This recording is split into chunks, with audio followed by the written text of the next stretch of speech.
উনি যা করবে ঠিকই করবে। দেখো তুমি দেখো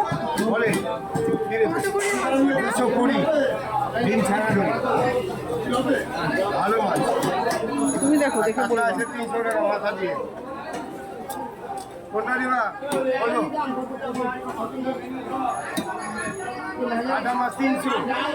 সব লম্বা লম্বা করবে তো, দেখো দেখে বলো।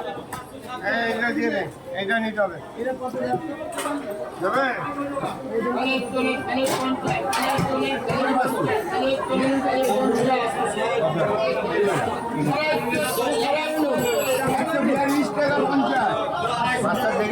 হ্যাঁ দেখেছি। সেটা পিত্তিটা বার করে দাও।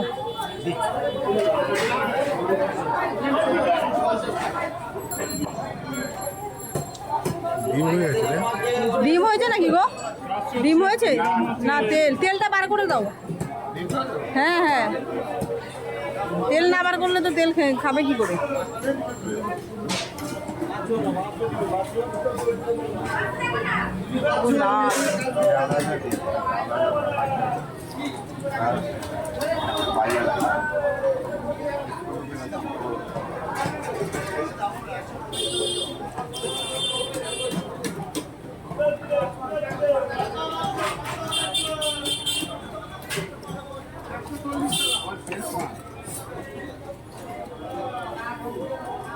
ঠিক আছে।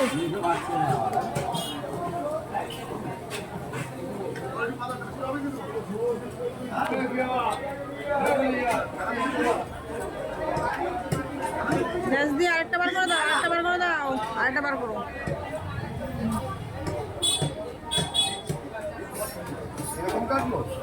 মাথা হ্যাঁ হ্যাঁ ওরকম।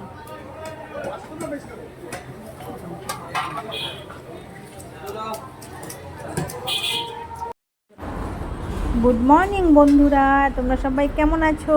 আশা করছি তোমরা সবাই খুব ভালো আছো। আর দেখো আমিও খুব ভালো আছি। আশা করছি আজকের ভিডিওটা দেখলেই তোমরা বুঝতে পারবে কতটা ভালো আছি। সকাল সকাল দেখো বাজারে উঠে চলে গেছি। ওখান থেকে একটা 1 কেজি 200 ওজনের একটা ইলিশ মাছ নিয়েছি, বুঝেছো? দেখো কত সুন্দর ইলিশ মাছটা। এই মাছটাকে আজকে রান্না হবে বেগুন আলু দিয়ে, আর হচ্ছে সরষা আর কাজু বাদাম আর পোস্ত, এগুলো বাটা দিয়ে, বুঝেছো? তো তোমরা ভিডিওটা দেখতে থাকো। ভিডিওটা আমি কিভাবে কি করি তোমাদের সাথে একটু শেয়ার করি। ভিডিও ভালো লাগলে অবশ্যই লাইক কমেন্ট শেয়ার করো, ঠিক আছে? এই দেখো মাছগুলোকে ধুয়ে নিয়েছি সুন্দর করে, বুঝেছো, জলে। তারপরে দেখো মাছগুলোর মধ্যে নুন হলুদ মাখিয়ে ফেলেছি। আর এইদিকে দেখো আমি আলু ভাজা বসিয়ে দিয়েছি। তারপরে বেগুন ভাজা করব, সেই বেগুন ভাজাগুলোর মধ্যেও নুন হলুদ মাখিয়ে নিয়েছি। আর মাছের ঝোলে যে দেবো সেই জন্য আলু কেটে রেখে দিয়েছি। বেগুনটা এই যে এখানটায় কেটে নুন হলুদ মাখিয়ে রেখেছি। এদিকে মাছগুলোকেও মাখিয়ে রেখেছি। ভাতটাও আমার হয়ে গেছে। এদিক দিয়ে আমি বেগুন ভাজাটা ছেড়ে দিয়েছি।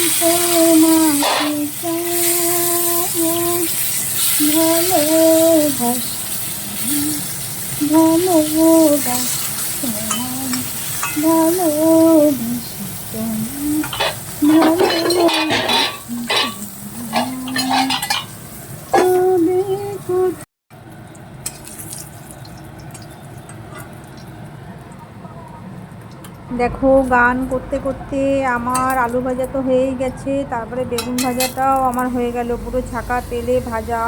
দারুণ লাগবে এই বেগুন ভাজা দিয়ে ভাত খেতে।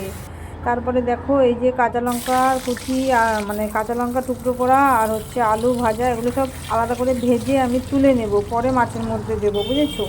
আমাকে যদি একা ছেড়ে দেওয়া হয় যে তুমি একা একা কাজ করো, রান্না করো, যা করো করো, আমি নিজের মতো করে আমি রান্না করব আর গান করব, বুঝেছো, তাহলে আমার রান্নাও ভালো হবে, আমার কাজটাও ভালো হবে। তো যাই হোক বন্ধুরা, দেখো এখন ইলিশ মাছটা রান্না করার জন্য কড়াইতে তেল দিয়ে কালো জিরা ফোড়ন দিয়ে দিয়েছি। তার মধ্যে দেখো একটু জিরের গুঁড়ো দিলাম, আর তারপরে তোমার আগে তো আলুগুলো ভেজে তুলে রেখে দিয়েছি, তারপরে একটু লঙ্কার গুঁড়ো দিলাম, দিয়ে এবার ভালো করে একটু হালকাভাবে কষিয়ে নিতে হবে, বুঝেছো। তারপরে আমি জল দিয়ে দিচ্ছি এর মধ্যে, বুঝেছো।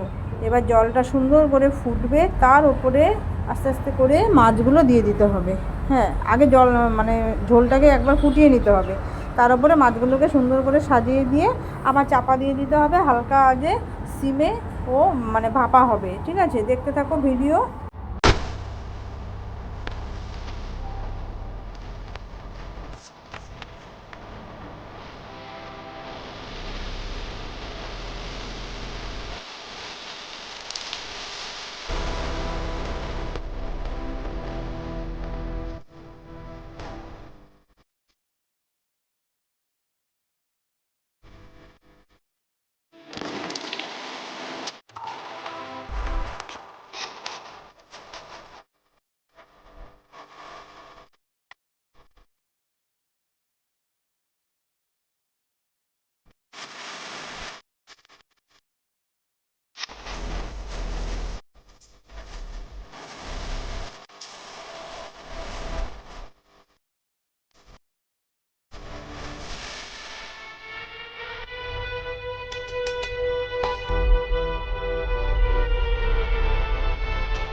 দেখতেই পারলে বন্ধুরা আমি কীরকম করে আমার এই ইলিশ মাছের ভাপা ঝাল রান্না করলাম। তো তোমরা এইভাবে একদিন করে খেয়ে দেখো কতটা ভালো লাগে, তারপরে আমাকে কমেন্ট করে জানিও। তোমাদের এই সুন্দর সুন্দর কমেন্ট পেলে আমার মন খুব ভরে যায়, জানো তো।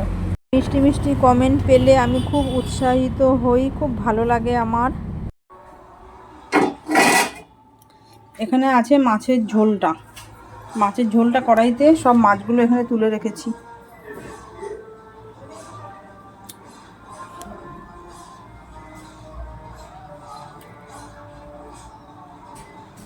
একটা মাছ ভেঙে গেছে,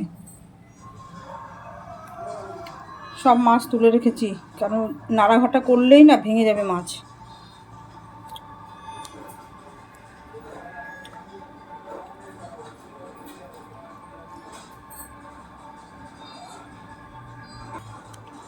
এত কষ্ট করে রান্না করলাম, তোমাদের সবটুকুই দেখালাম। যদি আমার ভিডিও ভালো লাগে তাহলে লাইক কমেন্ট সাবস্ক্রাইব করো, এইভাবে আমার পাশে থেকো, ঠিক আছে। রাখছি, টাটা।